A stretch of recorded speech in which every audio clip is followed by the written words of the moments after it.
Hey, so this is Tom O'Connor here at ILTACON17. I'm in the Case Manager Pro booth. That's number 136 for anybody who might be looking to find us. And I'm chatting with Duane Lites. We're going into the Wayback Machine. Yes. Duane's a lit support manager at Jackson Walker. I always want to say that other Jackson. The other Jackson.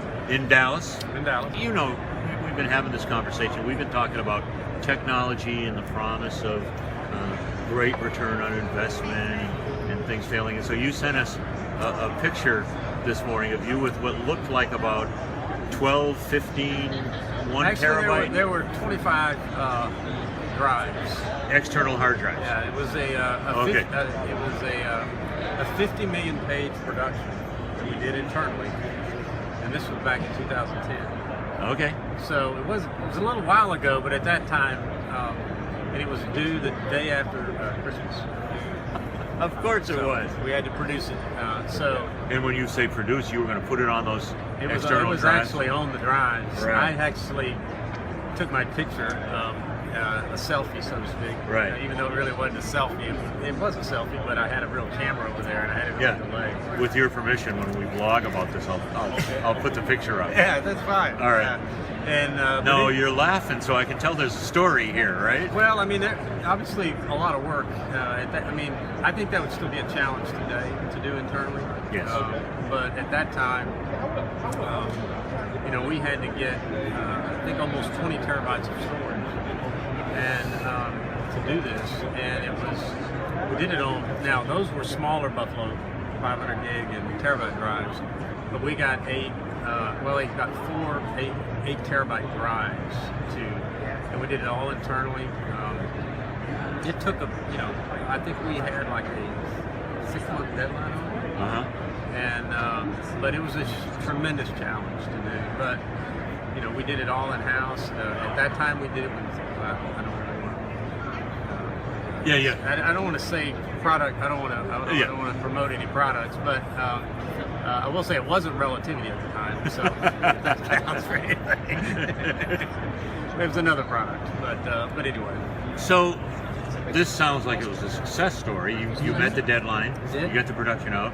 You had undoubtedly numerous disgruntled employees working over the Christmas holidays. Well, yeah, they were working for 6. Yeah, including the ironic part of that was the deadline was the day after Christmas, but that was actually Christmas Day that I was there taking that picture. The picture that you sent us was taken on Christmas Day. Yeah, so that's you under the tree with all your... Yeah, that was my tree. That's why I made it like a tree. I just didn't have the green boxes on it. I didn't decorate them up with bells or anything.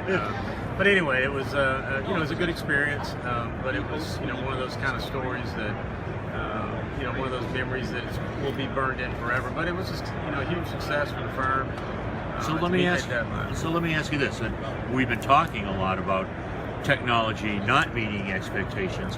What do you think was the key to making that a success?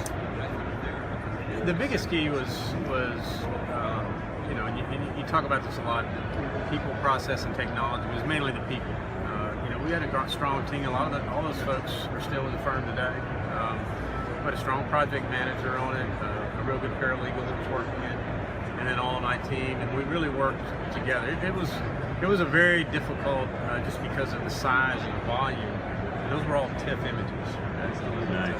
It was a lot, but just to pull off an engagement like that internally, it's not. Most firms are not really geared or staffed to try to do something like that, and there was a lot. Plus, our IT team helped us a lot with it, in creating all the infrastructure. So it was a true team effort.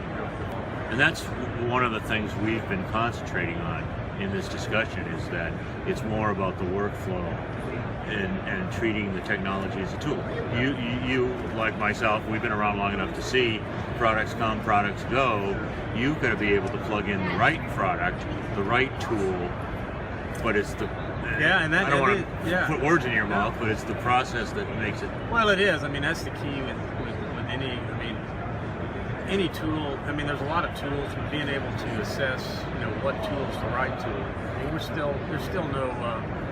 Although I think a lot of tools will pitch themselves as being the all-in-one solution, but there's going to be particular cases and things that are going to go beyond what that tool is really geared to do or what its sweet spot is. So we've always kind of used the best of breed approach with tools, where we have a number of tools to do different things. So if one tool doesn't quite do what we need it to do, then we can always kind of rely on the other. And you know, we don't try to rely on one tool to do it all. I just don't think it's possible.